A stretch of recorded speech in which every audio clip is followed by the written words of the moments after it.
सोलापूर शहरातील पोटफाडी चौकात आज महापालिकेने अतिक्रमण हटाव मोहीम राबवत मोठी कारवाई केली। या चौकात असलेले डिजिटल बोर्ड, ताडपत्रीच्या दुकानाचा काही भाग तसंच काही लहान घरांवर हातोडा चालवण्यात आला। अनेकांनी सार्वजनिक जागेवर अतिक्रमण केल्याचं आढळून आल्यानंतर महापालिकेने कठोर भूमिका घेत ही मोहीम हाती घेतली। कारवाई दरम्यान काहींनी चक्क विजेचा खांबच आपल्या जागेत घेतल्याचं धक्कादायक चित्र समोर आलं। महापालिकेच्या पथकाने तो खांब मोकळा करत संबंधित अतिक्रमण हटवले। यावेळी एका महिलेने 4 लहान मुलांसह घराच्या वरच्या मजल्यावर बसून राहण्याचा प्रयत्न केला। खालील भागातील अतिक्रमण काढले जात असतानाही ती खाली उतरली नाही। अखेर अधिकाऱ्यांनी खालचा अतिक्रमित भाग हटवून पुढील कारवाईकडे मोर्चा वळवला।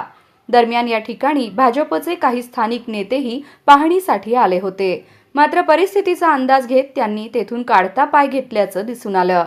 तुम्हाला महापालिकेच्या अतिक्रमण विभागाच्या या कारवाईबाबत काय वाटतं? आम्हाला कमेंटच्या माध्यमातून नक्की कळवा।